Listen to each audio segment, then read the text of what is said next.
Number 6. In one of my essays, I mentioned that I move to no lose quickly when the trade is profitable or in my direction. When do we actually move the initial stop to break even? When we have a profit of a half or an R, or when we have room of 1 ATR. On the swing trade, what I would generally say is the following. I would start with the 1R trailing stop, whatever that may be. If you're using 2 ATRs or a weekly frog box, or you used a Z2, and I'll talk more about that when we get to the advanced patterns and framing. But whatever your initial R was, I generally recommend a trailing stop from that. Let me draw a blank screen to draw on.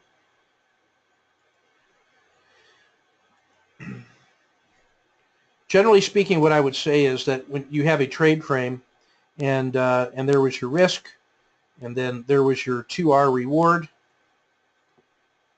and there's your minus 1R risk, and then that's based on yesterday's maybe chart looking at that, and we got an orderly entry, and boom, there's our entry, and here's our 1R.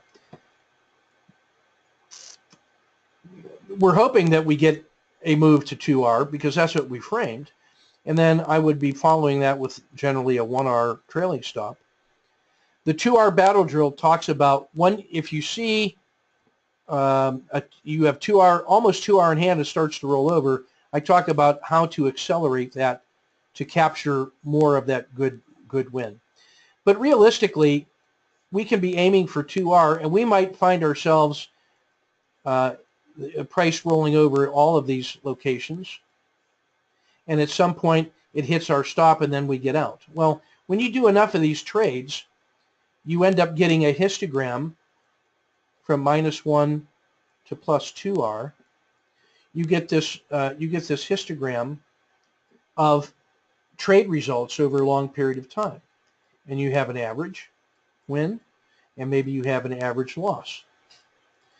My general idea is that if your average win was 0.6, once you're past 0.6 is the time that I would think about accelerating this stop instead of just being willing to give back a full 1R. Once you're past your average win, in my opinion, you should be starting to think about preserving your wins. Now, my general approach is, with my own trading, is that when I'm up around 0.5R in hand, is generally when I'm thinking in the following way, psychologically, that if my average win was 0.6 and I'm holding 0.5, my trailing stop, if I just use a trailing stop, would allow this to turn into a -0.5R win, or a -0.5R loss. It would really hurt my feelings that if I was so close to an average win, and if my average win is what's producing positive expectancy, and I just let that thing roll back and take a full -1R adverse move, and I ended up with -0.5, psychologically I would find that distressing. So what I talk about is this concept of no lose plus dinner for 2. And so I'm not just getting to break even.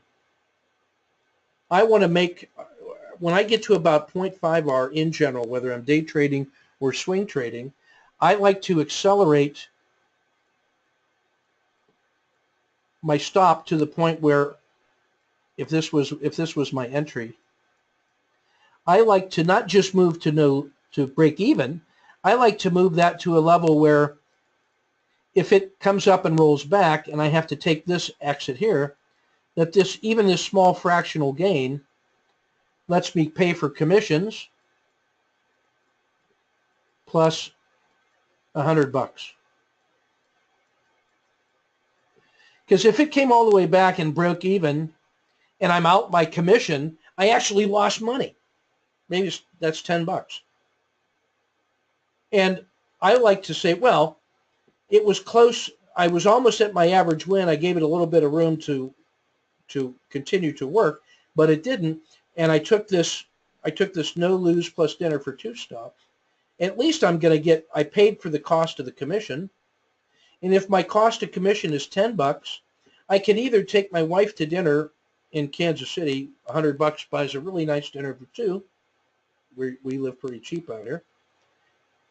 That's a nice, or it gives me 10, it pays for my next 10 commissions. So no lose plus dinner for 2. Now what I won't do is I won't trail it with that tight stop, but I might be trailing it, then jump up to no lose plus dinner for 2, and then hold it at that level. And then if price moves in my direction, when it gets back to 1R, then I can pick up that trail again. But this is the same idea that you will notice that I use at the 2R battle drill. If it gets up around 2R and starts to hesitate, I talk in that video about how I look at accelerating in order to capture more of the outsized gain. That's really the same idea that I use when I'm around the average win. Furthermore, if I look back at previous levels of resistance, and one of those might be at the 2R, every one of these is a resistance line.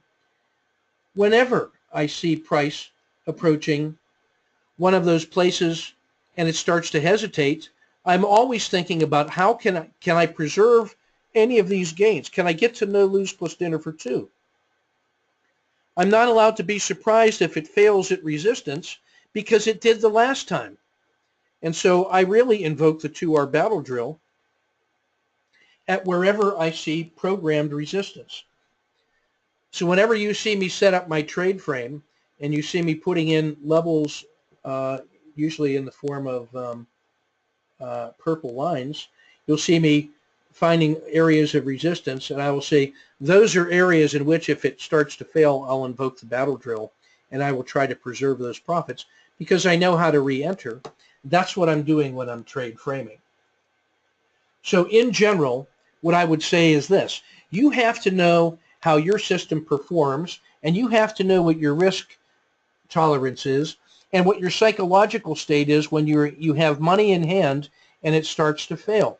If that thing is going up in your favor and starts to hesitate, and now that's your maximum favorable excursion, you have to say, how good is that? If you were aiming for 2R and you had 2R in hand and now it's starting to fail, are you going to really let that come all the way back to 1R just because you're trying to follow your rules? And if you give back a full 1R, if that makes you angry, then you're carrying forward adverse energy and emotion into the next trade, and then that energy is going to cause you to question yourself and your rule set. So my real answer to your question then is that start with, if it gets to 0.5R in hand, I would just give you general advice. Move that thing to no lose plus dinner for 2, and then learn what your own psychological reactions are. Learn what your histogram is and how you respond to these different size wins and losses, and then you can fine-tune your exit strategy to your own psychology and to your own performance and to the way that you may have adapted these systems. And in that way, you spend all your effort on managing your exit strategy as opposed to squirreling around with trying to fine-tune your entry. The entry rules are good enough to get you into some pretty good trades. The place to spend your time is on your exit strategy, because that's the one that generates your actual histogram of results and is the source of most of your emotional energy. Spend your time on that part of the system. Good enough entries are good enough. Spend your time on fine-tuning the exit strategy to your own psychology. That is a really strong message from me to you after watching our tortoise traders working through this. We spend much more time on how to manage exits in a way that is satisfying and productive, and trying to squeeze more results out of the trades that we're taking, and less time on trying to work on the refinements of entries. It's the exits that generate all of the emotions.